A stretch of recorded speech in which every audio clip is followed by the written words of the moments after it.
All right, hey, what's up, everybody? Mike Lindsley back with you here at Rosie's Corner in Brewerton. If you get off the Bartell Road exit, right up Route 11, right in front of the Brewerton Bridge, stop by Rosie's for pizza, for wings, hot and cold subs, you name it. They've got some awesome salads in the cooler as well.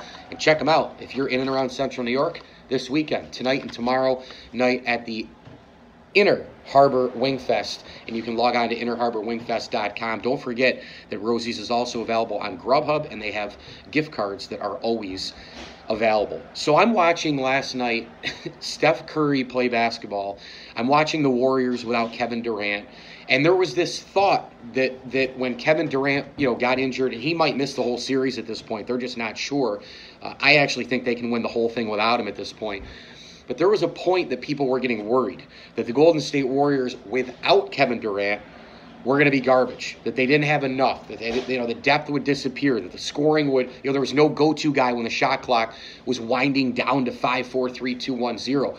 Well, guess what? Steph Curry has reassured us over and over and over and over again that this is his team. Remember, before they got Kevin Durant, they were a dynasty in the making with Steph Curry as the franchise guy, drafted by the Warriors, Klay Thompson, Draymond Green, Andre Iguodala, Livingston, all these big-time guys.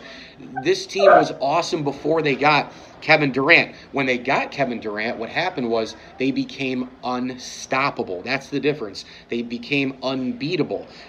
Before that, when they didn't have Kevin Durant, they'd be up 3-1 in the finals. They'd lose to the Cleveland Cavaliers, of course, and with Kevin Durant in there, they probably would have swept that series. So, you look at this team now, and I got to tell you, for as dominant as Kevin Durant is, for as much of a difference maker as he is, for as unstoppable as he's made this team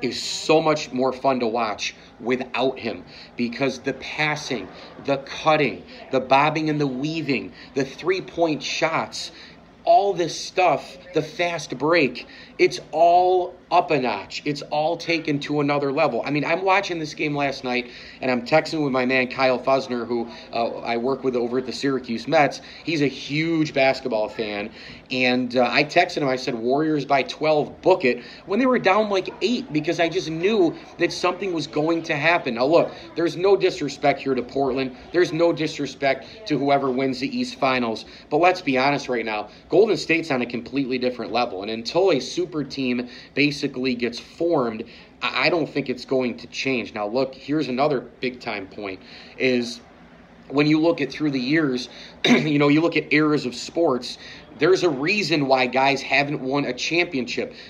I hear it all the time. Jim Boeheim's been at Syracuse for over 40 years. He only has one title. Only one. Okay. Yeah, could he have 2 or 3 based on the amount of years he's coached? Sure, but he's been to the Final Four 5 times. He lost on an almost buzzer beater by Keith Smart. He's had things happen in terms of bad breaks. Fab Melo, probably internally caused. Obviously, Arenze Anawaku with an injury. There's been other things that have happened to Jim Boeheim. They've made a couple Final Fours when they weren't even expected to make them. See 2013, see 2016, see 1996. Tom Izzo has been labeled Mr. March by so many people. He's been to how many Final Fours? He's had more cracks at it than Boeheim has in terms of making the Final Four. Tom Izzo, 1 title. Lute Olson, one of the great coaches of all time, 1 title. Gene Cady, John Chaney, 0 titles. There are a ton of guys who would just love to have 1. Well, let's switch it over to the Golden State Warriors. Let's switch it over to the Chicago Bulls in the 1990s. Let's switch it over to the Magic and Bird-led Celtics and Lakers and Celtics, respectively. Look at all the players through the years that didn't win championships because of the era that they're in. Look at the guys who haven't won 5, 6, 8, 10 Grand Slams in tennis because Djokovic, Federer, and Nadal have been winning all the titles. Look at the Super Bowl champion New England Patriots. They've been in the Super Bowl 18 times in the last, 19, 20 years. Tom Brady and Bill Belichick, they've been in it nine times in 18 years. And Bill Belichick and Tom Brady, they've got 6 championships. So Peyton Manning, who has 2, 1 with Indianapolis and 1 in Denver, Peyton Manning might have 4 or 5 right now. If he played in a different era, would Big Ben Roethlisberger have an extra title? Would the Seattle Seahawks have 2 or 3 right now? Russell Wilson, we'd be talking about him maybe going for his 4th or 5th right now. That's not the case. Why? The New England Patriots, the era. The Warriors are just way, way, way, way bigger, better, stronger, faster, smarter than everybody else in the NBA. And again, the Portland Trailblazers, they're a very nice team. I love watching Damian Lillard. I love watching CJ McCollum. I've been a huge fan of his since he was in college at Lehigh. I'm a big proponent of how the Raptors play and how the Bucks play. They're just fun basketball teams. Milwaukee is basically a team from the East / almost Midwest type area playing West Coast basketball, right? It's a remarkable playoff since the first round ended. It's been amazing. There's been a great amount of storylines. There's been the Sixers and Raptors 7-game series. Giannis Antetokounmpo, the biggest thing in the NBA. He's still in it. Will likely end up in the finals and all that. But really, folks, all this comes down to Golden State. Golden State is way better than everybody else, and it all starts and ends with Steph Curry. He's the reason this team is on the map. He's, I think, the second most impactful basketball player in the history of the game. I've got Michael Jordan, then Steph Curry, then LeBron James, and Bill Russell. That's my Mount Rushmore of most impactful players in the history of basketball. When you go all over the place, folks, you see Under Armour shoes, you see Under Armour wear all over the place, you see Steph Curry shoes.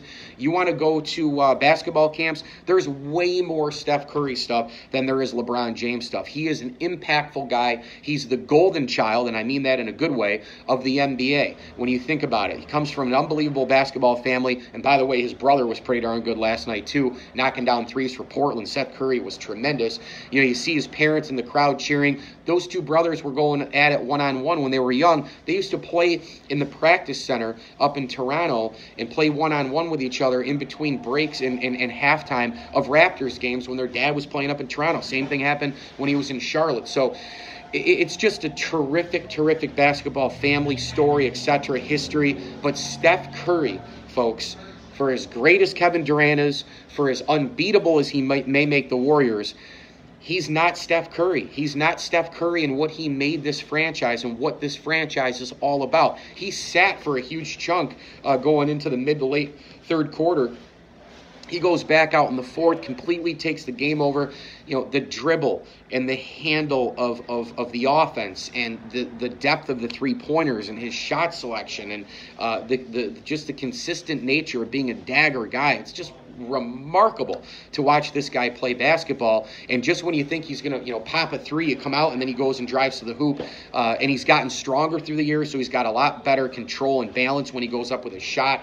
I'm telling you right now, Steph Curry is an absolute joy to watch. And for everybody who forgot that this is Steph Curry's team because of Kevin Durant and the way he was dominating the last couple of years, you were reminded again last night and again the game before that. You're going to be reminded from now until the time when the Warriors host up the Larry O'Brien Trophy. I'm Mike Lindsley. Thanks for watching 9 Minutes with me here from Rosie's Corner, the official pizza shop of the ML Sports Platter. Make sure you go see them for Inner Harbor Wing Fest. That's happening this Friday, tonight I should say, and tomorrow. If you're in and around Central New York, they're going to be competing with some other great places in Central New York for the best wing in town, and you can visit innerharborwingfest.com. In the meantime, come on down here, try their meatball bomber, try their Luna, try their pizza and wings. This place is awesome.